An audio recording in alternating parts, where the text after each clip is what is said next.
Sundar C sir கிட்டத்தட்ட 30 வருஷமா படங்கள் பண்ணிட்டு இருக்காரு. 30 வருஷமா ட்ரெண்ட்லயேவும் இருக்காரு. இவரோட ஃபர்ஸ்ட் படம் 1995ல முறைமாமன் ரிலீஸ் ஆயிருக்கு. 30 வருஷம் கழிச்சு 2025ல பொங்கலுக்கு மதகஜராஜா ரிலீஸ் ஆகி அதுவும் சூப்பரா வசூல் ஆயிட்டு இருக்கு.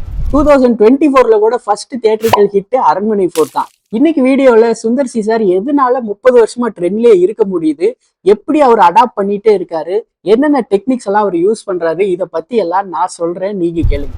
அவருக்கு அவரோட ஸ்ட்ரென்த் காமெடி தான் நல்லா தெரியும். அதை ரொம்ப எஃபெக்டிவா அவரோட எல்லா படத்துலயுமே சூப்பரா யூஸ் பண்ணியிருக்காரு. கோலிவுட்லயே பெஸ்ட் காமெடி மூவிஸ் எதுன்னு சொல்லி கேட்டா கண்டிப்பா கிரேசி மோகன் மூவிஸ் கூட சுந்தர் சி சாரோட மூவிஸும் இருக்கும். அது இல்லாம காமெடி மூவிஸ் லிஸ்டே எடுக்க முடியாது. ஆல்மோஸ்ட் 25 வருஷத்துக்கு முன்னாடி எடுத்த உள்ளத்தை அள்ளித்தா இன்னைக்கு வரைக்குமே டிவியில போட்டா கூட எல்லாரும் விரும்பி பாக்குறாங்க. அந்த அளவுக்கு ஒரு எவர் கிரீன் காமெடி. அதே மாதிரிதான் இப்போ எடுத்த கலகலப்பும் கூட 5 வருஷம் ஆயிடுச்சு. இன்னமும் டிவியில போட்டாலும் நிறைய பேர் ரீவாச் பண்றாங்க. எல்லாருக்குமே அந்த காமெடி ரொம்ப பிடிச்சிருக்கு. சுந்தர் சி சார் டைரக்ட் பண்ண ஃபர்ஸ்ட் படம் முறைமாமன். அதுல வர காமெடி கூட கவுண்டமணி, செந்தில், அதுக்கப்புறம் ஜெயராம் சார் இவங்க எல்லாம் பண்ண அந்த காமெடி கூட இன்னைக்கு வரைக்கும் காமெடி சேனல்ஸ்ல ரொம்ப சூப்பரா போயிட்டு இருக்கு. மேட்டுக்குடி, வின்னர், கிரி, லண்டன் இந்த மாதிரி படம் எல்லாம் அவர் டைரக்ட் பண்ண படம் பாக்ஸ் ஆபீஸ்ல பெரிய அளவுல ஹிட் ஆகலினாலும் அந்த படத்தோட காமெடி சீன்ஸ்க்காகவே இன்னைக்கு வரைக்கும் அந்த படத்தை நம்ம நிறைய பேர் ஞாபகம் வச்சிருக்கோம். டிவிலயும் அடிக்கடி பார்த்துட்டு இருக்கோம். ரெண்டாவது விஷயம் என்னன்னா, சுந்தர் சி சார் அவரோட மூவிஸ் எல்லாத்துலயுமே ஃபேமிலி, ஃப்ரெண்ட்ஷிப் இந்த மாதிரி கோர் எமோஷன்ஸ் எல்லாம் ரொம்ப அழகா வச்சிருக்காரு. காமெடி எல்லாம் சூப்பரா பண்ணிட்டு அதுக்கு மேல எமோஷன்ஸை கரெக்டா வைக்கும் போது அந்த படம் ஆல்ரெடி ஒரு சக்சஸ் ஃபார்முலாவா ஆயிடுது. மினிமம் கேரண்டி ஆல்ரெடி அவரோட படத்துக்கு கிடைச்சிடுது.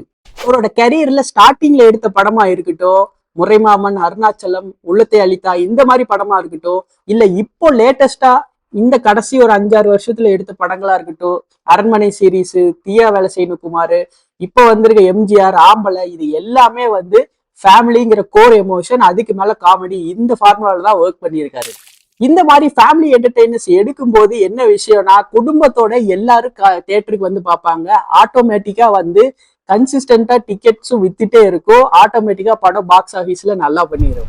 சரி, சுந்தர் சி சாரோட ஃபார்முலா என்னங்கிறத ஓரளவுக்கு நம்ம தெரிஞ்சுக்கிட்டோம். அடுத்து அவர் என்ன விஷயம் பண்ணாரு, 30 வருஷமா ட்ரெண்ட்லயே இருக்கிறதுக்கு அவர் என்ன பண்ணாருன்னு பார்க்கலாம். ஃபர்ஸ்ட் விஷயம் என்னன்னா, அவரோட அடாப்டபிலிட்டி தான். ட்ரெண்டுக்கு அடாப்ட் ஆகாம ஒருத்தரால 30 வருஷமா ட்ரெண்ட்ல இருக்க முடியுமான்னு கேட்டா கண்டிப்பா இருக்க முடியாது. காமெடி ஆகட்டும், மியூசிக் ஆகட்டும், ஸ்டோரி ஐடியாஸ் ஆகட்டும், இந்த மாதிரி எல்லா விஷயத்திலயுமே 30 வருஷமா அவர் கொஞ்சமா அந்தந்த டைம்க்கு ஏத்த மாதிரி அடாப்ட் பண்ணிட்டே வந்திருக்காரு. 30 வருஷத்துக்கு முன்னாடி கவுண்டமணி, செந்தில் ஆகட்டும், நடுவுல விவேக் சார், வடிவேல் சார் ஆகட்டும், இப்போ சூரி, யோகி பாபு, சந்தானம் இந்த மாதிரி எல்லா காமெடியன்ஸ் கூடவும் அவர் படம் பண்ணியிருக்காரு. அந்த எல்லா படமே சூப்பரா ஹிட்டும் ஆயிருக்கு. அதே மாதிரிதான் அவரோட ஸ்டோரி லைன்ஸ் கூட டைமுக்கு ஏத்த மாதிரி அப்டேட் ஆயிட்டே இருந்திருக்காரு. ஸ்டார்டிங்ல முறைமாமன், மேட்டுக்குடி மாதிரி படம் பண்ணவர் அடுத்த 2 வருஷத்துல அருணாச்சலம்ங்கிற படம் பண்றாரு. இப்ப கூட கொஞ்சம் வருஷத்துக்கு முன்னாடி கம்ப்ளீட்டா கார்பரேட்ல ஆபீசஸ்ல எம்ப்ளாயிஸ் எப்படி ஒர்க் பண்றாங்கிறத பேஸ் பண்ணி தியா வேலை செய்யணும் குமார் எடுத்தாரு. பாகுபலிலாம் ஹிட் ஆகிறதுக்கு முன்னாடியே சங்கமித்ரா அப்படிங்கிற ஒரு ஹிஸ்டாரிக் படம் எடுக்கணும்னு ஸ்டார்ட் பண்ணாரு. ஆனா அவரோட பேட் டைமா நம்மளோட பேட் டைமான்னு தெரியல, ஃபண்ட்ஸ் பத்தாதனால அது அப்படியே நின்றுச்சு. ஒவ்வொரு டைம் பீரியட்லயும் அதுக்கு அந்த டைம்க்கு ஏற்ற மாதிரி ஸ்டோரிஸ் ஆகட்டும், காமெடியன்ஸ் ஆகட்டும், எமோஷன்ஸ் ஆகட்டும், இது எல்லாத்தையும் அடாப்ட் பண்ணிட்டே வந்ததுனாலதான் அவரால் 30 வருஷத்துக்கு மேல ரிலவெண்டாவே இன்னைக்கு வரைக்கும் இருக்க முடியுது. அவரோட கோர் ஃபார்முலா வச்சு அந்த காமெடி, எமோஷன்ஸ்ங்கிற ஃபார்முலாவை சேர்த்து வச்சுக்கிட்டு அந்தந்த டைம்க்கு ஏற்ற மாதிரி டிஃப்ரெண்டான ஸ்டோரிஸ் பண்ணதுனாலதான் அவருனால ரொம்ப நாளைக்கு நிலைச்சு நிக்க முடிஞ்சிருக்கு. அடுத்ததா டேக்கிங் கால்குலேட்டட் ரிஸ்க்ஸ். 30 வருஷமா ஃபீல்ட்ல இருக்கிறதுனால அவர் நினைச்ச நேரத்துல நினைச்ச படம் பண்ணியிருக்காரு. அப்பப்போ ரிஸ்க்கும் எடுத்திருக்காரு. அப்பப்போ கிடைச்ச ஆப்பர்ச்சுனிட்டி எல்லாம் யூஸும் பண்ணியிருக்காரு. அருணாச்சலம் எடுக்கிறதுக்கு முன்னாடி 3 படம் தான் பண்ணியிருந்தாரு. ஆனா அப்போ பெரிய ஆஃபரை சூப்பரா யூஸ் பண்ணியிருந்தாரு. அதே மாதிரி அன்பே சிவம் ஆஃபர் வந்தப்போ அன்பே சிவம் மாதிரி அவர் படம் அதுக்கு முன்னாடி பண்ணதே இல்லை. காமெடியே இல்லாம ஒரு பெரிய ஆக்டரை வச்சு அவ்வளோ கான்வர்சேஷன்ஸோட ஒரு படம், அதையும் சூப்பரா பண்ணாரு. சுந்தர் சி சார் ஆல்மோஸ்ட் எல்லா படத்துலயும் அந்த காலத்துல இருந்து இப்போ வரைக்கும் ஸ்டோரி, ஸ்கிரீன் பிளே எல்லாமே அவர் மட்டும்தான் பண்ணணும்லாம் பண்ணல. நிறைய ரைட்டர்ஸ் கூட ஒர்க் பண்ணியிருக்காரு. கிரேசி மோகன் சார் கூட அருணாச்சலம் படத்துல ஒர்க் பண்ணியிருக்காரு.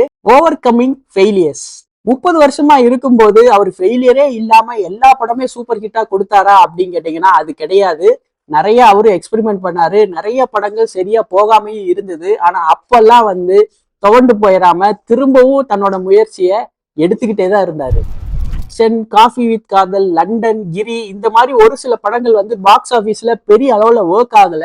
அதுனா அந்த படம் எல்லாம் ஃபெயில் ஆனதுக்கு அப்புறமும் திரும்ப நல்லதா ஒரு கதை பண்ணி நல்லதா ஒரு ஹீரோ வச்சு சூப்பரா அடுத்த படத்திலேயே விக்டரி கொடுத்திருக்காரு. நான் ஒரு விஷயம் முடிவு பண்ணிட்டேன், இனிமே கண்டிப்பா டாப் டைரக்டர்ஸ் லிஸ்ட் எடுத்தா எப்பயுமே சுந்தர் சி சாரை கண்டிப்பா இன்க்ளூட் பண்ணுவேன். இன்னைக்கு வீடியோ உங்க எல்லாருக்குமே கண்டிப்பா பிடிச்சிருக்கும் நம்புறேன். இன்னொரு வீடியோல இன்னொரு நல்ல டாபிக்ல நிறைய இன்ஃபர்மேஷனோட நான் வந்து உங்களை பாக்குறேன். Until then take care and by.